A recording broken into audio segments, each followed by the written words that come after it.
জেহেল বলছে, মুহাম্মদ তুমি পরীক্ষায় পাস করেছো, তবে একটু বাকি রয়েছে। আল্লাহর নবী, দয়ার নবী, মায়ের নবী বলে, চাচাজি কি বাকি? বলে, বেটা মুহাম্মদ, ওই চাঁদ তো দ্বিখণ্ডিত হলো, তোমাকে ফের জোড়া লাগাতে হবে। আল্লাহ নবী, দয়ার নবী, তিনি করে না, ওই চাঁদের দিকে ফের আঙুলের ইশারা করে দিয়েছে। দেখতে পাওয়া গেল আকাশের চন্দ্রখানা পুনরায় জুড়ে গেছে। একটু মুহাব্বতে হবে কি সুবহানাল্লাহ। এত বড় হারামি আবু জেহেল বলছে, মুহাম্মদ আমি আগে জানতাম তুমি জমিনে জাদু করতে পারো, এখন দেখছি তুমি চাঁদে জাদু করে দিয়েছো। ও হারামি মানিনি, ও মুরুখ, ও জাহান্নামে যাক, দুঃখ নেই। বক্তব্যকে নীল আমরস্টান বলে, আমি চাঁদের জমিনে গিয়ে একটা লম্বা খাল দেখতে পেলাম। আমি চাঁদের জমিনে গিয়ে একটা লম্বা ফাটল দেখতে পেলাম। আমি চাঁদের জমিনে যে খালটা আমি দেখে অবাক পেয়ে গেলাম। চাঁদের জমিনে কোনো খাল ছিল না, এই খালটা কোত্থেকে এলো? চাঁদের জমিনে এই ফাটলটা কোত্থেকে এলো?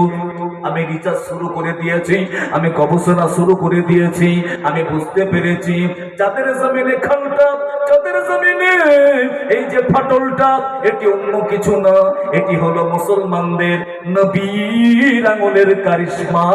একটু মুহাব্বতে হবে কি সুবহানাল্লাহ। শুধু তাই নয়, পৃথিবীর জমিনে বহু ধর্মের মানুষেরা তারা তাদের সৃষ্টিকর্তাকে ডাকে, আর মুসলমানেরা মসজিদে আজান দেয়। আমি কোনো আওয়াজ পেলাম না, তবে মুসলমান যে আজান দিচ্ছে আল্লাহু আকবার, আল্লাহু আকবার ধ্বনিটা আমি চাঁদের জমিনে দাঁড়িয়ে দাঁড়িয়ে নিজ কানে শুনতে পেয়েছি। এজন্য তোমরা আমাকে হিন্দু বলবে না, তোমরা আমাকে খ্রিস্টান বলবে না, ইহুদি বলবে না, পাদ্রী বলবে না, তোমরা আমাকে মুসলমান বলবে। কেন? আমি চাঁদের জমিনে নামাজের আজান শুনে নবী পাকের কারিশমা দেখে আমি ঈমান এনেছি, কলেমা পড়ে মুসলমান হয়ে গেছি। আজ থেকে নতুন নাম হলো আব্দুল্লাহ। একটু জোরে বলি সুবহানাল্লাহ। বাবু আজকাল আমাদেরকে, আমরা তো 35-70 মুসলমান, কতক্ষণ ঠিক কিনা? আমাদের জন্মটা মুসলমানের ঘরে, আফসোস ইসলাম থেকে পিছিয়ে, কোরআন থেকে পিছিয়ে, আল্লাহ দিন থেকে পিছিয়ে, নামাজ থেকে পিছিয়ে। তাই বেনামাজি আসে না নেই আমার শোনা? এই যুবক, কত ছেলে অ্যাক্সিডেন্টে মরে যাচ্ছে।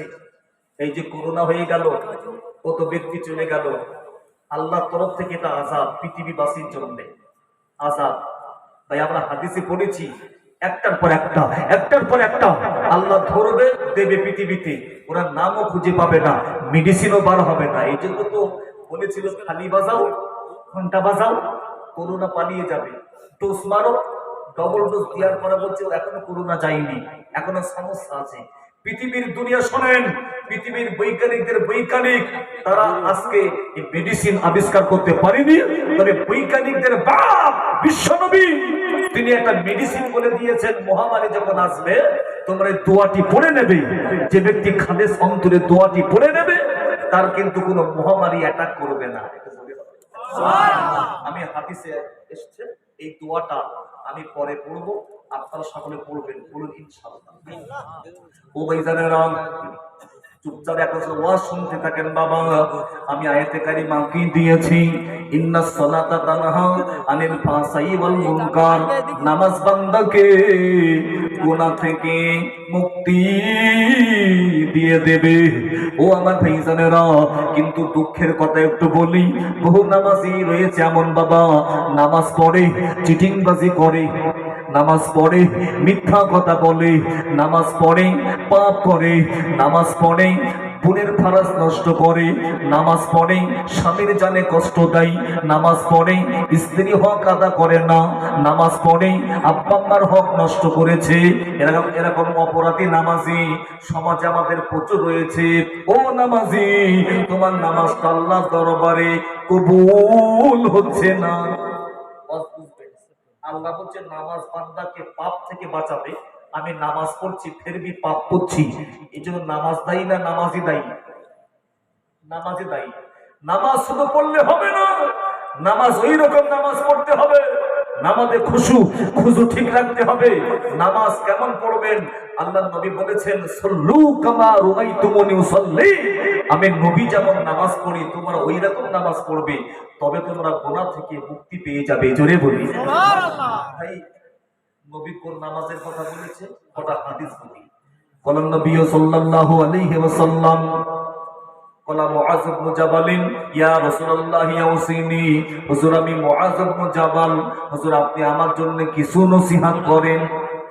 ইদা আমিলতা সাইয়্যাতান ফাআতাব, ইদা আমিলতা সাইয়্যাতান ফাআতাব বিহি হাসানাতাস সিররি ওয়াল আলানিয়া।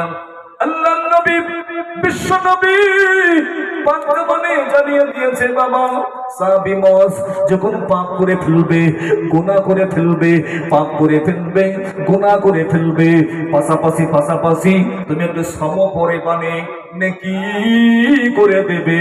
কিয়ামতের মাঠে গুনাহ যখন তোমাকে টেনে টেনে জাহান্নামে নিয়ে যাবে, ওই নেকিটা তোমাকে বাধা দিয়ে আল্লাহ জান্নাতে ঢুকিয়ে দেবে। একটু জোরে হবে কি সুবহানাল্লাহ।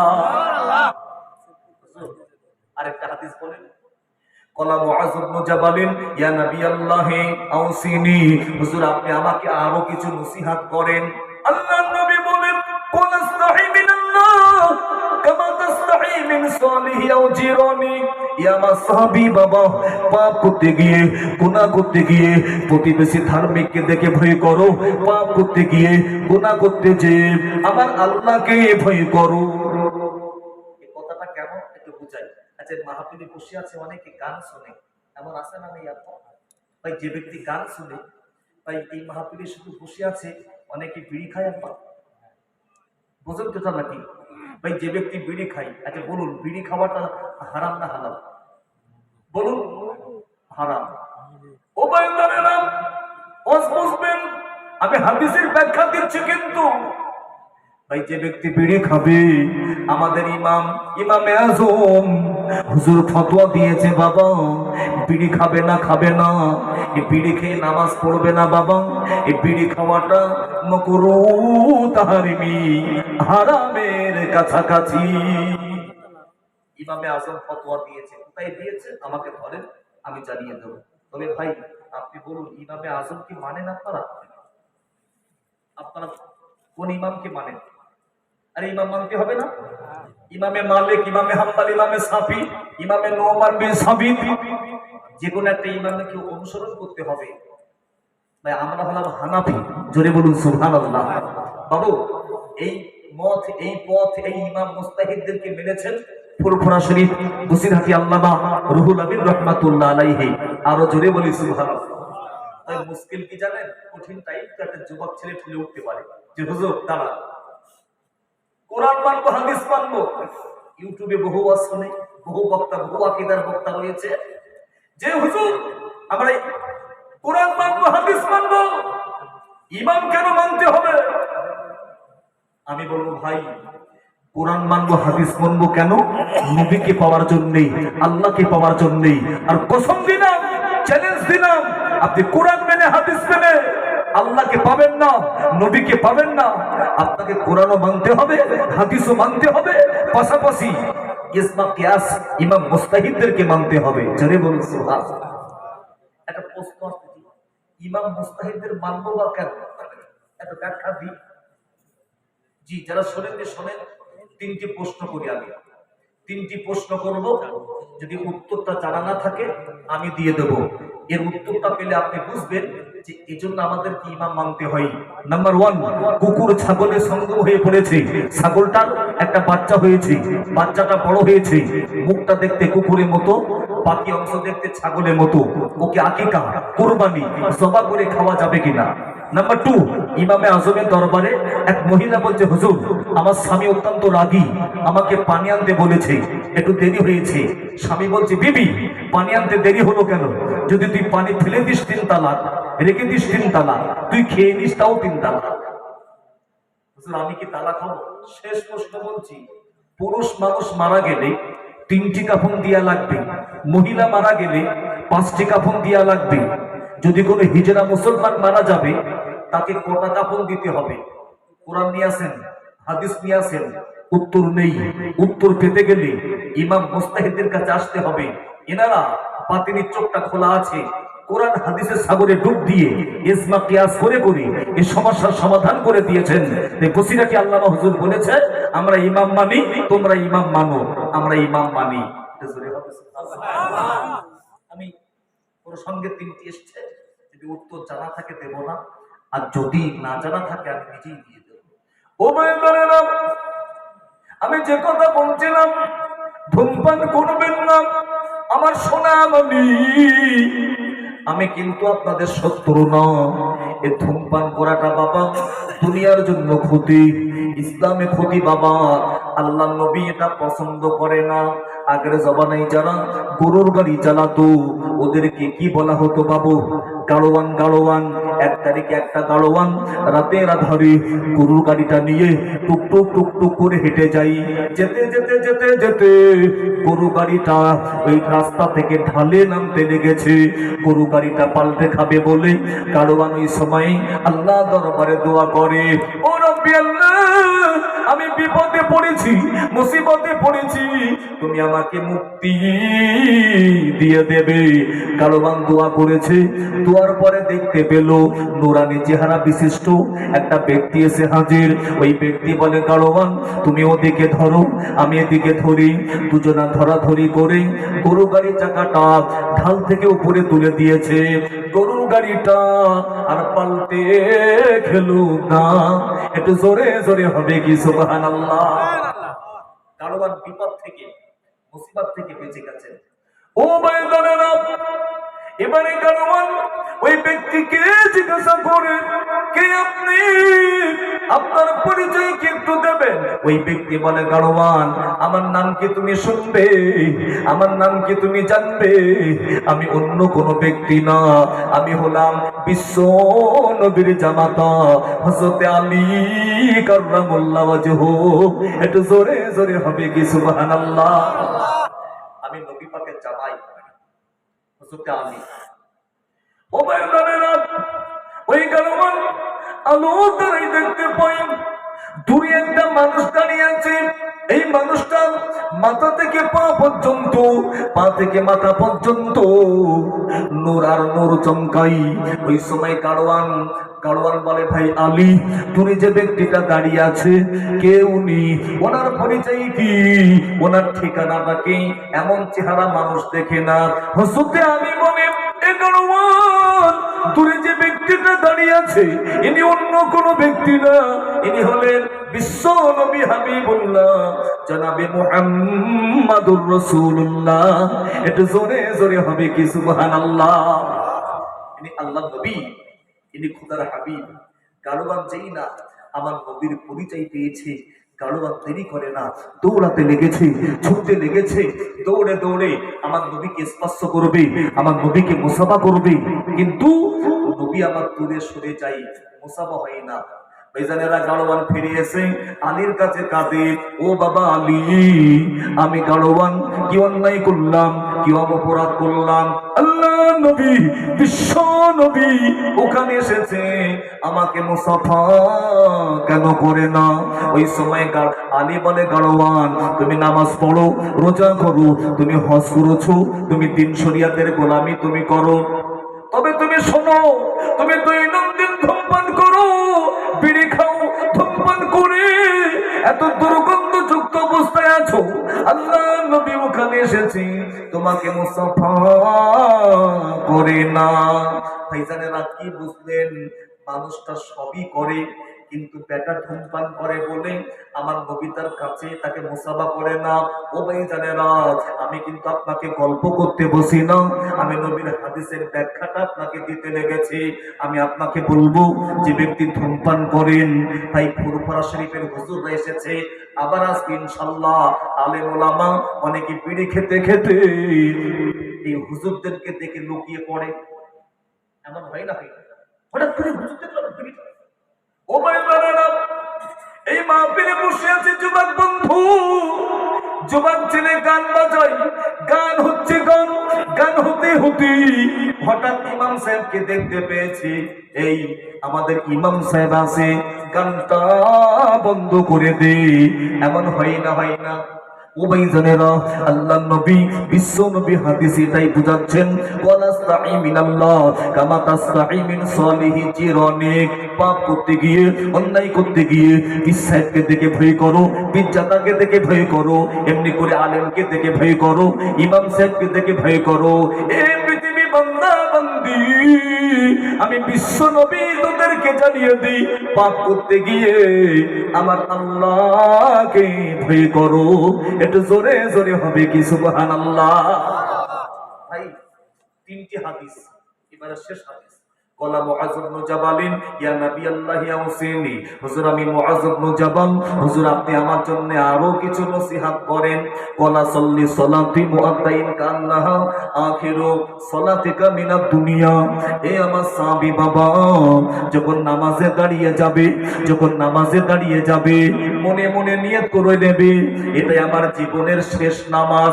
তুমি যদি এই নিয়তে ওই মানুষে ওইভাবে নামাজ পড়তে পারো, আমি বিশ্ব নবী কথা গেলাম, দুনিয়ার পাপ থেকে তুমি মুক্তি পেয়ে যাবে। একটু জোরে হবে কি সুবহানাল্লাহ। ভাই, বাস্তবে বলি, আসরের নামাজে নিয়ত করে দাঁড়িয়েছে, মাগরিবের আগে আমি মরে যাব, আমার অন্তরে পাকাপাকি নিয়ত যে আমি ইন্তেকাল করব, থাকবো না, বিদায় নেব। ভাই, এই নামাজি এই নামাজের পরে মাগরিবের আগে ইন্তেকাল করবে, ওই নামাজের পরে কিন্তু আর পাপ করবে না। কেন? আমি মরে যাব। নবী বলছে তুমি ওই নিয়তে নামাজ পড়ো, এটা আমার জীবনের শেষ নামাজ। এটা জোরে হবে সুবহানাল্লাহ।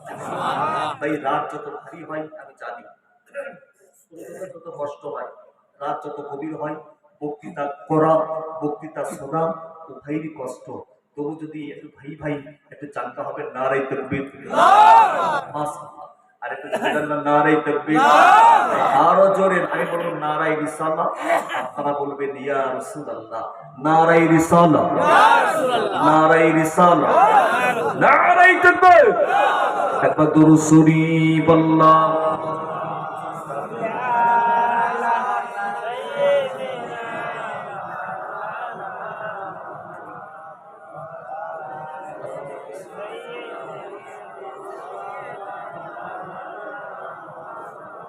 আরো জোরে আল্লাহুম্মা সাল্লি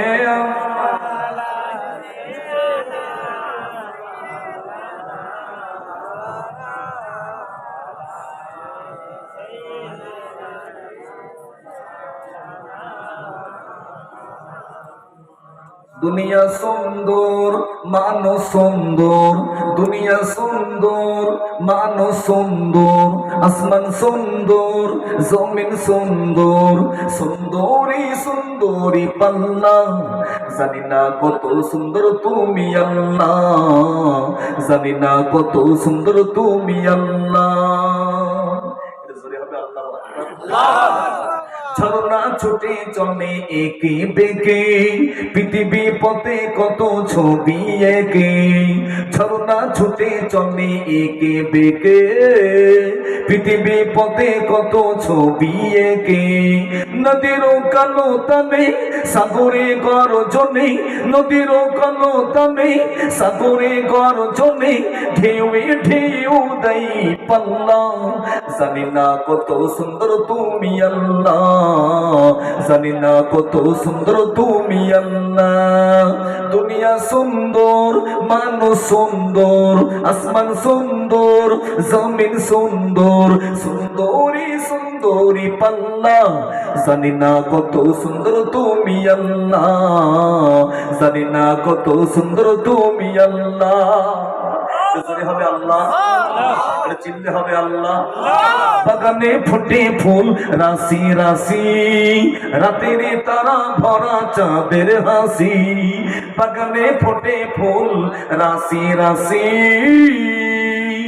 রাতের তারা ভরা চাঁদের হাসি, গুনে গুনে নাতে লিখে মৌমাছি মধু চাকে, গুনে গুনে নাতে লিখে মৌমাছি মধু চাকে, করে তারা হুল্লা, জানি না কত সুন্দর তুমি আল্লাহ, জানি না কত সুন্দর তুমি আল্লাহ।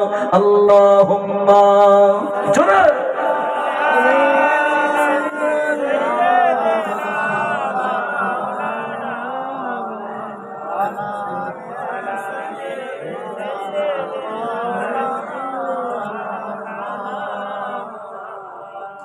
বাবু, দুনিয়ার পাপ থেকে আমাদের বাঁচতে হবে না হবে না? একটু কথা বলুন। এই পাপ থেকে, অন্যায় থেকে আমাদের বাঁচতে হবে কেন? ইন্না সালাতা তানহা আনিল ফাহশাই ওয়াল মুনকার। নামাজ পাপ থেকে মুক্তি দেয়, আমাদের নামাজই হতে হবে। দুনিয়ার যে পাপ আমরা করি, গুনাহ করি, পাপ করি, অন্যায় করি, মনে রাখবেন এই পাপগুলোকে আল্লাহ কবরে কিয়ামতে আমাদের জন্য জারি সাপ বানিয়ে দেবেন। নবী পাকের হাদিস, এই জারি সাপের থুতু যদি পৃথিবীর কোন জমিনে পড়ে, কিয়ামত পর্যন্ত আর সবুজ তরুলতা জন্ম নেবে না। এই সাপের বিষ এত মারাত্মক। আল্লাহর ওলি নামজার মালিক বিন দিনার রহমাতুল্লাহ আলাইহি এখনো আল্লাহর ওলি হননি। ইনি মালিক হুজুর, ইনি মাতাল, মদ পান করে। তো বাপ দেখেছে ছেলে তো ভালো হয় না, যদি আমি ছেলের বিয়েটা দিতে পারি, ছেলেটা আমার ভালো হতে পারে। এই জন্য মালিকের আব্বা মালিককে বিয়ে দিয়ে দিয়েছে। বিয়ের পরে মালিক একটা কন্যা সন্তান জন্ম দিয়েছে, নাম যারা সামিয়া। কি নাম বললাম? সামিয়া। দেখতে দেখতে 4 বছর পেরিয়ে গেল, সামিয়া টুকটুক করে বড় হতে লেগেছে। কিন্তু এই মাতাল মালিক, ও কিন্তু পাপ ছাড়ে না, গোনা ছাড়ে না, অন্যায় ছাড়ে না, ও নামাজ পড়ে না। তো 1 তারিখে মালিক বিন দিনার রহমাতুল্লাহ আলাইহি বাজারে মদ খেয়ে খেয়ে হুজুর আমার মাতলামি করে। আর কে জানো মালিক কি বলছে? মালিক, তুই কি শুনিসনি, তুই কি জানিসনি, তোর নয়নের পুতুলি, আদরের দুলালি, তোর সামিয়া, ও কিন্তু পুকুরে ডুবে হাবুডুবু খাচ্ছে। যা, যদি মেয়ের মরা মুখটা দেখতে চাস এই মুহূর্তে চলে যা। ও আমার ভাইজানেরা, হযরতে মালিক বিন দিনার রাহমাতুল্লাহ আলাইহি এখন আল্লাহর ওলি হন না বাবা। এই মালিক মাতাল, দৌড়াতে লেগেছে, ছুটে ছুটে বাড়িতে পৌঁছে গেছে। বাড়িতে গিয়ে বিবিকে ডাকে, বিবি, আমাদের সামিয়া নাকি মারা গেছে। বিবি বলে, ও আমার স্বামী, আপনি তো ভালো হন না, আপনি তো বাজারে মদ পান করেন, আমি তো নামাজি, আমি নামাজে দাঁড়িয়ে গেলাম। এই সুযোগ নিয়ে আমাদের সামিয়া সানে ঘাটে বসে খেলা করছিল। খেলা করতে করতে আমাদের সামিয়া, ও কিন্তু পুকুরে ডুবে যাই, একবার উঠে একবার ডুবে। আমি নামাজের মধ্যে রয়েছি, একটা টাইমে সামিয়া তো সাঁতার জানে না, ও পায়ের তলায় মাটি পেল না। আমাদের সামিয়া হাবুডুবু খেতে খেতে আমাদের সামিয়া মারা গেছে। গ্রামের মানুষ, মহল্লার মানুষ সামিয়ার লাশকে তুলে বারান্দায় শোয়ানো আছে। যান, যদি মেয়ের মরা মুখটা দেখতে চান এই মুহূর্তে চলে যান। ও ভাইয়েরা, আল্লাহর ওলি মালিক এখন আল্লাহর ওলি হননি, মাতাল মালিক দৌড়াতে লেগেছে, ছুটতে লেগেছে, ছুটে ছুটে ছুটে ছুটে মেয়ের কাছে পৌঁছে গেছে। গিয়ে দেখে আমার সামিয়া ঘুমিয়ে আছে। সামিয়া কোনো কথা বলে না, কিন্তু মাতাল কাঁদতে লেগেছে। মালিক এত কান্না কাঁদে, সামিয়া একবার আমাকে আব্বা বলে ডেকে নে। তুই যখন আমাকে আব্বা বলে ডাকতিস আমার কলিজা ঠান্ডা হতো। এ সামিয়া, আমার যখন বিয়ে হয়নি আমি তখন 2 বোতল করে মদ খেতাম। বিয়ের পরে আমি 1 বোতল মদ খাই, আর 1 বোতলে মদে পয়সা দিয়ে আমি তোর জন্য খাবার নিয়ে আসি। আমার পকেটে খাবার, কে আমাকে আব্বা বলে ডাকবে? আমি কাকে খাবার দেব? মালিক তিনি কাঁদতে লেগেছে, এত কান্না কাঁদে। মহল্লার মানুষ বলে, মালিক কিচ্ছু করার নেই, আল্লাহর বান্দিনী, আল্লাহ ওকে তুলে নিয়েছে, ওকে দাফনটা করতে হবে। ও আমার ভাইজানেরা, হাদিস পাকে লেখা 3টি জিনিস দ্রুত করতে হয়।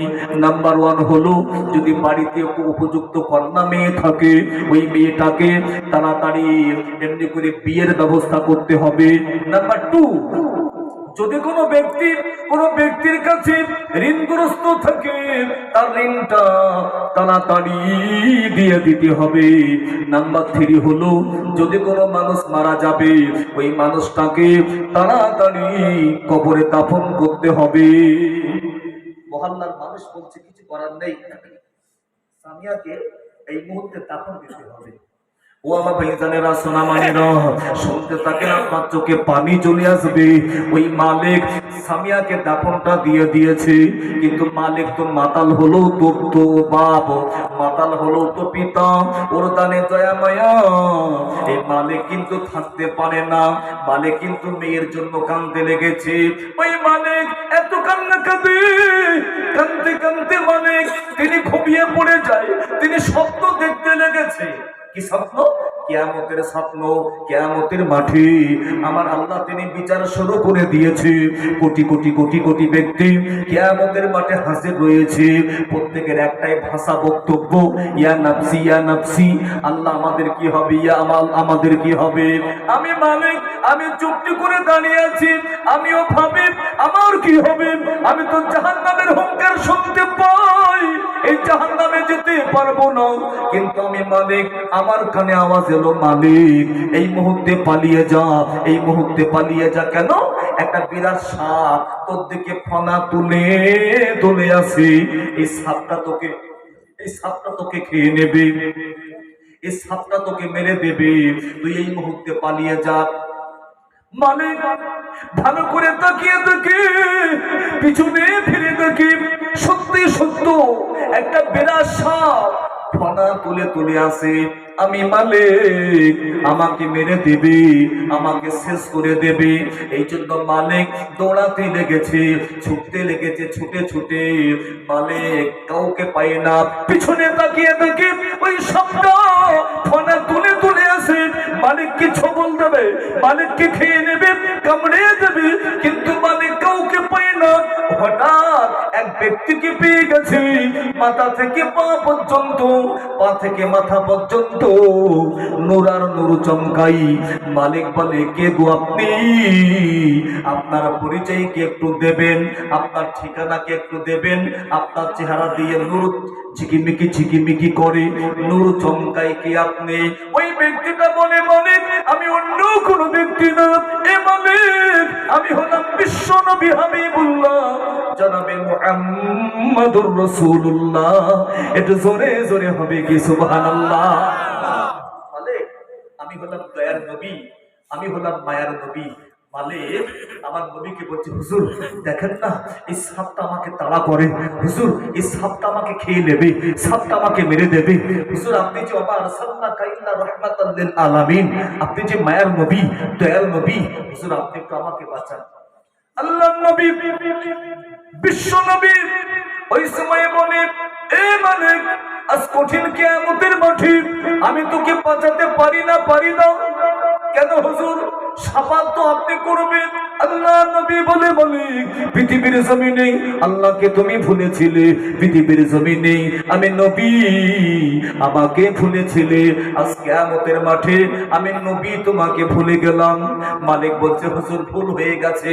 বলে কি করব? মালিক আমার নবীর কদম শরীফটা জড়িয়ে নিয়েছে। হুজুর আপনি যে দয়ার নবী, আপনি যে মায়ের নবী, হুজুর আপনি একটু আমাকে বাঁচান। আল্লাহ নবী বিশ্ব নবী বলে, মালিক তুই পাপী হলো তো আমার উম্মত, আমি নবী চাই না তুই জাহান্নামে যা, আমি নবী চাই না এই সাপ তোকে খেয়ে নিক। আমি নবী তোকে শাফাত করতে পারি না, তবে আমি তোকে একটা রাস্তা বলতে পারি, একটা পথ বলতে পারি। তুই সামনের দিকে চলে যাবি, একটা জাবাল দেখতে পাবি, ওই পাহাড়টা টপকে একটা বালাখানা দেখতে পাবি। পৃথিবীর জমিনে যদি তোর কোনো আমানত থেকে থাকে, ও তোকে মুক্তি দিতে পারে। একটু জোরে জোরে হবে কি সুবহানাল্লাহ। আমি তোকে একটা রাস্তা বললাম, পথ বললাম, জাবাল টপকে যাবে। ও ভাইজানেরা মালিক দেরি তিনি করে না, অপেক্ষা তিনি করে না, তিনি দৌড় আরম্ভ করেছে, ছুটতে লেগেছে। ছুটে ছুটে ছুটে ছুটে মালিক এই জাবালকে দেখতে পেয়েছে। পিছনে তাকিয়ে তাকে ওই সাপটা ফনা তুলে তুলে আসে, মালিককে এবারে ধরে নেবে। কিন্তু মালিক দৌড়ে দৌড়ে জাবালটা টপকে একটা সুন্দর বালাখানা দেখতে পেয়েছে। ওই মালিক এই বালাখানা দেখতে পেয়ে দৌড়ে দৌড়ে তার ভেতরে ঢুকে পড়েছে। মালিক চিল্লে চিল্লে বলে, কে আছো গো? আমাকে একটু বাঁচাও গো, কে আছো গো? আমাকে একটু বাঁচাও গো। হঠাৎ কচি কচি কচি কচি কচি কচি কণ্ঠ মালিকের গানে ভেসে আসি, ও আমার আব্বা আপনি টেনশন নেবেন না, আপনি চিন্তা করবেন না, এই সাপ আপনাকে খেতে পারে না। মালিক বলে, আরে আরে এ কণ্ঠ তো সেই কণ্ঠ, পৃথিবীর জমিনে আমার কন্যা ছিল, পৃথিবীর জমিনে আমার সামিয়া ছিল, আমি তো সামিয়ার আওয়াজ শুনতে পাই। ওই সময়ে মালিক বলে, মা সামিয়া তুমি কোথায়? সামিয়া সামনে চলে এসেছে, বলে আব্বা আপনি টেনশন নেবেন না, আপনি চিন্তা করবেন না, এ সাপ আপনাকে খেতে পারবে না আব্বা, আপনি টেনশন মুক্ত হন। আমি সামিয়া বলি, সাপ এখানে ঢুকতে পারে না। পৃথিবীর জমিনে যারা নিষ্কলঙ্ক পুত পবিত্র কচি কচি মাসুম যারা বাচ্চা, এদের ইন্তেকালের পরে আমার আল্লাহ তাআলা বিনা হিসাবে এদেরকে মুক্তি দিয়ে দেয়, এদেরকে জান্নাতে দিয়ে দেয়। এটি হলো হুরে বালাগন্ধের থাকার জায়গা, এটি হলো জান্নাতে টুকুরা। একটু জোরে জোরে হবে কি সুবহানাল্লাহ। আব্বা সাপ এখানে ঢুকতে পারবে না। সামিয়া কি করলে? হাত তুলেছে, হাত থেকে একটা আলোর ঝলক বেরিয়ে পড়লো, ওই সাপের মাথায় পড়ে গেল, সাপটা পড়ে ছাই হয়ে গেছে। এবারে মালিক বলতে, সামিয়া বক্তব্য এটাই, মা কিয়ামতের মাঠে এত ব্যক্তি থাকতে এই সাপটা আমাকে কেন তাড়া করে? মা মা এই সাপটা আমাকে কেন মেরে দেবে মা? তখন সামিয়া বলছে, আব্বা পৃথিবীর জমিনে আপনি পাপ করতেন, আপনি গুনাহ করতেন, আপনি অন্যায় করতেন, আপনি মদ পান করতেন, যত পাপ আপনি করেছেন সব পাপগুলোকে আমার আল্লাহ আপনার জন্য জারি সাপ বানিয়ে দিয়েছে। মালিক হুজুর লিখছেন, কিতাবটার নাম বলি আর রওজাতুল উলামা। মালিক হুজুর তিনি লিখতে লেগেছেন, স্বাভাবিক অবস্থা ফিরে পেলেন, উনি ঘুম হতে ফারেক হলেন। পৃথিবীর জমিনে আমি পাপ করি, অন্যায় করি, এই গুনাহকে, এই পাপকে আল্লাহ আমার জন্য জারি সাপ বানিয়ে দেবে না। আমি মালিক আজ থেকে আমি পাপ করব না, আজ থেকে গুনাহ করব না, আজ থেকে মদ পান করব না, আজ থেকে আমি নামাজ ছাড়ব না। মালিক তিনি তওবা করলেন, তওবাতুন নসুহা করলেন। মালিককে আমার আল্লাহ তিনি আল্লাহর ওলি বানিয়ে দিলেন। একটু জোরে আর একটু জোরে বলতে পারেন আব্বা এই দুনিয়ার পাপ থেকে বাঁচার রাস্তা কি? আল্লাহ কোরআনে বলেছে, ইন্নাস সালাতা তানহা আনিল ফাহশাই ওয়াল মুনকার। বেজানেরা এটা আল্লাহর কোরআন সত্য না মিথ্যা তো কথা বলেন। আমি ওয়াজ অনেক বাকি, তিনটি প্রশ্ন সেটাও বলবো, আরো মাশাআল্লাহ তো হবে, একটু চাঙ্গা হন না রে তাকবীর। আল্লাহর কোরআন জালিকাল কিতাবু লা রাইবা ফিহি, আল্লাহর কোরআন সত্য বাবা, এই কিতাবে ভুল তো দূরের কথা, সন্দেহের কোনো অবকাশ নেই। তাহলে নামাজ বান্দাকে গুনাহ থেকে মুক্তি দেয়, কেমনে মুক্তি দেয়? আপনার ছোট্ট একটা ওয়াকিয়া। ও সোনা মানে মদিনার তন্নি তরুণী এক মেয়ে জঙ্গলে কাঠ কাটে, একটা যুবক ছেলে এই মেয়েটাকে দেখে মুগ্ধ হয়ে গেছে, দিওয়ানা হয়ে গেছে। আহারে আমি যুবক যদি এই রমণীর সাথে মনের তামান্না, মনের ক্ষুধাটা মিটিয়ে নিতে পারি, আমার নসিব ধন্য হয়ে যাবে। যুবক ছেলেটা এমনি করে গুটি গুটি পায়ে রমণীকে ধরতে লেগেছে, ওই রমণীকে বেউসুতি করবে, ওর মনের তামান্না মিটিয়ে নেবে। ওই রমণী আল্লাহ দরবারে হাত তুলেছে, ও রব্বি আল্লাহ তুমি না কোরআনে জানিয়ে দিয়েছো, অত ইজ্জু মান তাশা অত দিল্লু মান তাশা বিয়াদিকাল খায়র ইন্নাকা আলা কুল্লি শাইইন কাদির। আল্লাহ তুমি ইজ্জতের মালিক, আল্লাহ তুমি বেউসুতের মালিক। আমি রমণী এখন কি করি? রমণী দোয়া হয়ে গেল, যুবক ছেলেটা পৌঁছে গেল। যুবক ছেলে বলে, রমণী তোমার মতো তন্নি তরুণী সুন্দরী মেয়ে কোন সময় দেখে নিয়েছো? নিজের একটু মনের ক্ষুধা, মনের তামান্না মিটিয়ে নেব। ও ভাইয়েরা, ওই সময় রমণী চিল্লে চিল্লে বলে, ছেলে আমার শরীরের দিকে তাকাবি না, কোন নজরে তাকাবি না, আমার শরীরের, আমার চেহারার মালিক হলো আমার স্বামী। একটু জোরে জোরে হবে কি সুবহানাল্লাহ। আমার শরীরের মালিককে আমার স্বামী, অর্থাৎ চেহারার দিকে তাকাবি না। যুবক ছেলেটা বাবা বাধা মানে না। এই যুবক ছেলেটা এই রমণীকে জোর করে ধরতে চাই, আর রমণী বুঝে নিয়েছে আমাকে বেইজ্জতি করবে, আমাকে বলৎকার করবে। এই জন্য ওই রমণী একটা হিকমত কৌশল অবলম্বন করেছে। এ ছেলে তুই দাঁড়িয়ে যা, আমাকে কি তোর ভালো লাগে? আমাকে কি তোর পছন্দ হয়? ওই সময় যুবক বলে, রমণী, তোমার মতো তরুণী তরুণী সুন্দরী মেয়েটা আমি কোনো সময় দেখিনি, তোমাকে আমার খুবই ভালো লাগে। ওই সময় রমণী বলে, ছেলে, আমাকে পেতে গেলে পেড়াপেড়ি করতে হবে না, জোর করতে হবে না। আমি রমণী আমার আপন ইচ্ছাই তোর মনের ক্ষুধা, তোর মনের তামান্না মিটিয়ে দেব, তবে একটা শর্তে। যুবক বলে, রমণী, তোমার মতো মেয়েটাকে পাওয়ার জন্য আমার কি করতে হবে?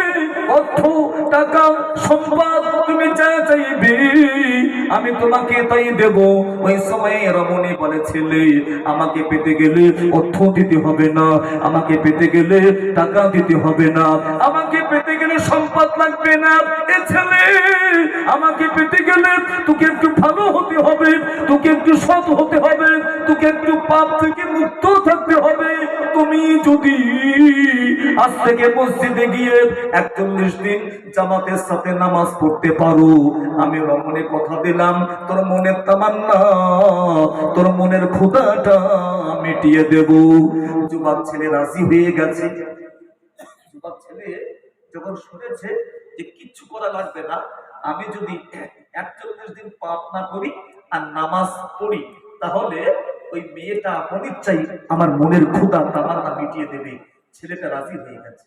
ও আমার ভাইজানেরা, খুব ভালো করে বোঝেন, এই যুবক ছেলেটা আল্লাহকে পাওয়ার জন্য না, আমার নবীকে পাওয়ার জন্য না, এই যুবক ছেলেটা এই মেয়েটাকে পাওয়ার জন্য ও কিন্তু মসজিদে গিয়ে নামাজ পড়তে লেগেছে।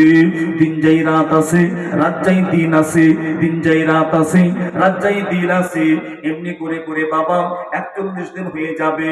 ও আমার সোনামণি, ও বাপজি ভাইজানেরা, আমাকে ভুল বুঝেন না, কিন্তু আমার বক্তব্য হলো জলসা আপনাকে দিতে হবে, জলসা আপনাকে শুনতে হবে, এমন আপনার থাকবে আমি একটু ভালো হব, আমি একটু পরিবর্তন হয়ে যাব, আমি একটু নামাজি হয়ে যাব, আমার আল্লাহ তাআলা আপনাকে কবুল করে নেবে।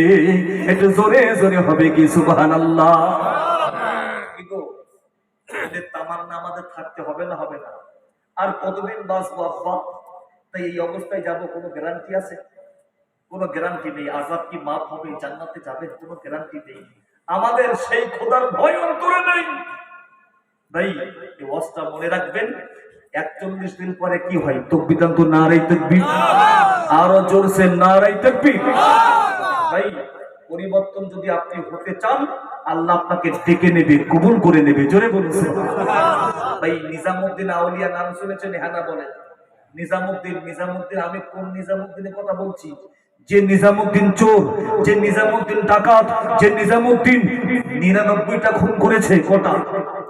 99টা। নিজামউদ্দিন ওকে মানুষ খুবই ভয় করত।